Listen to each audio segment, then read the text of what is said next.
ദൈവനാമത്തിന് മഹത്വമുണ്ടാകട്ടെ. ഈ പ്രഭാതത്തിൽ ദൈവവചന സന്ദേശത്തിനായി കാതോർത്തിരിക്കുന്ന ഓരോ വിശുദ്ധന്മാരെയും ക്രിസ്തയേശുവിൽ പ്രഭാതവന്ദനങ്ങൾ ചൊല്ലുന്നു. ഇന്നത്തെ പ്രഭാത ധ്യാനത്തിനായി പരിശുദ്ധാത്മാവ് എൻ്റെ ഹൃദയത്തിൽ പ്രകാശിപ്പിച്ച ഒരു തിരുവചനം ഞാൻ വായിക്കുന്നു. ആമോസിൻ്റെ പ്രവചനം 8-ാം അധ്യായം അതിൻ്റെ 11-ാമത്തെ വാക്യം.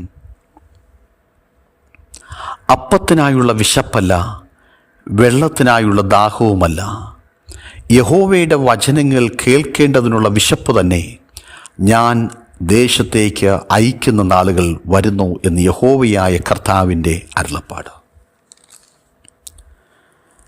ആമോസ് ഒരു പ്രവാചകനല്ലായിരുന്നു. അദ്ദേഹം ആടു വളർത്തൽ തൊഴിലാക്കിയിരുന്ന ഒരു കൃഷിക്കാരനായിരുന്നു. തെക്കോവ എന്ന സ്ഥലത്ത് അത്തിമരങ്ങളുടെ കൃഷിയായിരുന്നു അദ്ദേഹത്തിന്. യെരൂശലേമിന് തെക്കായി യഹൂദയിൽ സ്ഥിതി ചെയ്യുന്ന നാടാണ് തെക്കോവ. എന്നാൽ ആമോസിനോട് യഹോവ ആവശ്യപ്പെട്ടത് വടക്കൻ രാജ്യമായ ഇസ്രായേലിനോട് പ്രവചിക്കുവാനായിരുന്നു. ഇസ്രായേലിൽ പണക്കാരും സ്വാധീനമുള്ളവരും അവരുടെ ഇടയിലെ പാവപ്പെട്ടവരെ ചൂഷണം ചെയ്യുകയും അവരോട് അന്യായമായി പ്രവർത്തിക്കുകയും ചെയ്യുന്നു എന്നതിനാൽ യഹോവ ഇസ്രായേലിനെ ശിക്ഷിക്കുമെന്ന് അവരോട് പറയുവാനുള്ള ദൗത്യമായിരുന്നു ആമോസിനുള്ളത്. ഇവിടെ നാം മനസ്സിലാക്കേണ്ടത്, ഇസ്രായേൽ എന്ന് പറയുന്ന അതിമനോഹരമായ വാഗ്ദത്തമുള്ള ദൈവത്തിൻ്റെ ജനം, ദൈവം തൻ്റെ നിർണയപ്രകാരം തിരഞ്ഞെടുക്കപ്പെട്ട ദൈവത്തിൻ്റെ ജനം, ആ ദൈവത്തിൻ്റെ ജനം തങ്ങളുടെ സമൃദ്ധിയിൽ, തങ്ങളുടെ അനുഗ്രഹത്തിൻ്റെ നിമിഷങ്ങളിൽ ആ ദൈവികമായ ജനം ദൈവത്തെ തള്ളിക്കളഞ്ഞു. സമൃദ്ധി വന്നപ്പോഴും അവർ ദൈവത്തെ അന്വേഷിച്ചില്ല. ശത്രുരാജ്യത്തിൻ്റെ കയ്യിൽ അകപ്പെട്ട് ബന്ധിക്കപ്പെട്ട് നിലവിളിക്കുന്നവരായി ആ നിമിഷങ്ങളിൽ പോലും അവർ മനസ്സോടെ വചനത്തിലേക്ക് തിരിയുവാൻ ആഗ്രഹിച്ചതുമില്ല.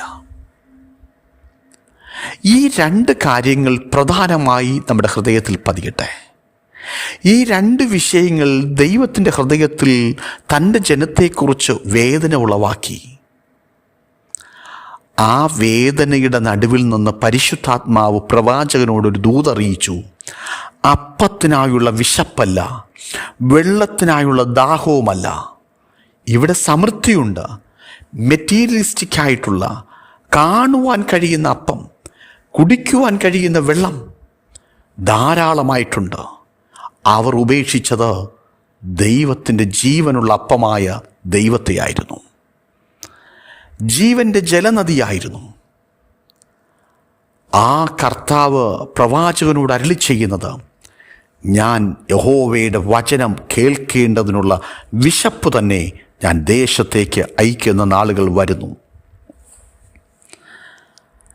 എത്രയോ ഭക്തന്മാർ, എത്രയോ ശക്തന്മാർ ദൈവരാജ്യത്തിനു വേണ്ടി പ്രബലമായി ശക്തമായി നിന്ന് പ്രയോജനപ്പെട്ടവർ, സാത്താൻ്റെ രാജ്യത്തിന് വളരെയധികം തകർച്ചയുണ്ടാക്കിയവർ, എന്നാൽ സമൃദ്ധി, ദൈവിക വാഗ്ദത്തങ്ങളുടെ കേട്ട് മറ്റ് രാജ്യങ്ങളിലേക്ക് കടന്നുപോയി ഡോളറുകൾ, പൗണ്ടുകൾ, അവിടെയുള്ള സമൃദ്ധികൾ കണ്ടപ്പോൾ അവരുള്ള ആത്മീയമായ ഒരു വരൾച്ച അവരെ ദൈവത്തിൽ നിന്ന് അകറ്റി എന്നുള്ളത് എല്ലാവർക്കും അറിയാവുന്നുള്ളൊരു സത്യമാണ്. എല്ലാവരെയും അല്ല എങ്കിലും ഏകദേശം ഒരു 70% ദൈവത്തിൽ നിന്ന് അകന്നുപോയി സമൃദ്ധി വന്നപ്പോൾ. ആ സമൃദ്ധി അവരെ ദൈവത്തിൽ നിന്ന് അകറ്റിയെന്ന് മാത്രമല്ല, ചില ബന്ധനങ്ങളിൽ അകപ്പെടുത്തുകയും ചെയ്തു. ചിലർ കുടുംബജീവിതത്തിൻ്റെ ബന്ധം നഷ്ടപ്പെട്ടവരായി തോന്നിയ വഴികളിൽ, ചിലർ ആത്മീയ ജീവിതം നഷ്ടപ്പെട്ടവരായി അനാത്മീകരായി ജീവിക്കുന്നു. അങ്ങനെയുള്ള ഇടത്തേക്ക് പരിശുദ്ധാത്മാവ് ഇന്ന് പകൽക്കാലം ഇങ്ങനെയുള്ള അവസ്ഥ മാനസികമായി തകർന്ന് ഒരാത്മീയ അനുഭവത്തിലിരുന്ന് നിലവിളിക്കുന്ന ഒരു ദൈവഭക്തനോട് ദൈവം ഇന്ന് നമ്മളോട് ദൂതായി വിളിച്ചു പറയുന്നു. അപ്പത്തിനായുള്ള വിശപ്പല്ല, വെള്ളത്തിനായുള്ള ദാഹവുമല്ല, എൻ്റെ വചനത്തിനായിട്ടുള്ള വിശപ്പ് തന്നെ, ദാഹം തന്നെ ഞാൻ ഈ നാളുകളിൽ അയക്കും. നാം ആരെ ഓർത്ത് പ്രാർത്ഥിക്കുന്നുവോ, നാം ഏത് ദേശത്തെ ഓർത്ത് പ്രാർത്ഥിക്കുന്നുവോ, പ്രിയരെ, നമ്മുടെ കൺമുമ്പിൽ ഒരു ദൈവപ്രവൃത്തി വാസ്തവമായി ദൈവം തന്ന് നമ്മെ ആദരിക്കുവാൻ മതിയായ ദൈവമാണ്. മടക്കി വരുത്തുവാൻ വേണ്ടി നിലവിളിച്ച പ്രവാചകന്മാർക്ക് ദൈവം മടക്കി വരുത്തി കൊടുത്തു. അനുഗ്രഹിക്കണമെന്ന് പ്രാർത്ഥിച്ചവർക്ക് അനുഗ്രഹം കൊടുത്തു.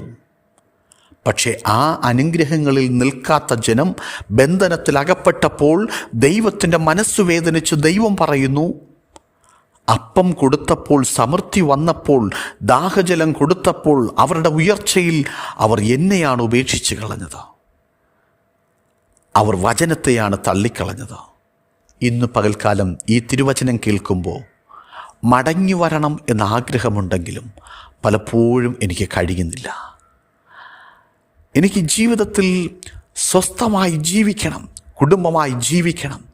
പക്ഷേ എൻ്റെ വ്യക്തിപരമായ ജീവിതത്തിൽ തകർച്ചകളുണ്ടെന്ന് തിരിച്ചറിയുന്നൊരു വ്യക്തിയാണെങ്കിൽ ഏത് ദേശത്തിരുന്നത് കേട്ടാലും നമ്മുടെ ഹൃദയം ദൈവത്തിങ്കിലേക്ക് ഉയർത്തി പരിശുദ്ധാത്മാവിനോട് നമ്മൾ വാസ്തവമായി കരയുവാൻ, നിലവിളിക്കുവാൻ, ഒന്ന് ആത്മതപനം ചെയ്യുവാൻ, ഒന്ന് മടങ്ങി വരുവാൻ നാം തയ്യാറാകുന്നു എങ്കിൽ പരിശുദ്ധാത്മാവ് നമ്മളെ ഈ തിരുവചനത്തിലൂടെ തട്ടി ഉണർത്തുന്നു.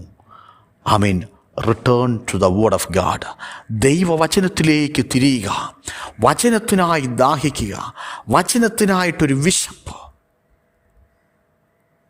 പ്രിയമുള്ളവരെ, നാം ദൈവത്തിൻ്റെ കൈകളിലായിരിക്കുമ്പോൾ സമൃദ്ധി തന്ന ദൈവം നമ്മെ തള്ളിക്കളയുന്നൊരു ദൈവമല്ല, അവൻ ചേർത്ത് പിടിച്ച് അണയ്ക്കുന്ന ഒരു ദൈവമാണ്. നമുക്കറിയാം, സുവിശേഷങ്ങൾ വായിക്കുമ്പോൾ ആ മുടിയനായ പുത്രനെ കാത്തിരിക്കുന്നൊരു ദൈവം, ഒരു പിതാവ്, ആ പിതാവിൻ്റെ വാത്സല്യത്തോടെ ഇന്ന് നമ്മളെ ചേർത്ത് പിടിച്ചുകൊണ്ട് ദൈവം പറയുന്നു, എൻ്റെ വചനത്തിലേക്ക് തിരിഞ്ഞു വരിക. വരാം, ദൈവവചനത്തിലേക്ക് തിരിയാം. പരിശുദ്ധാത്മാവ് നമ്മളെ അതിനായി ബലപ്പെടുത്തട്ടെ. ദൈവമായ കർത്താവ് ഈ തിരുവചനങ്ങളാൽ നമ്മെ ഓരോരുത്തരെയും അനുഗ്രഹിക്കുമാറാകട്ടെ.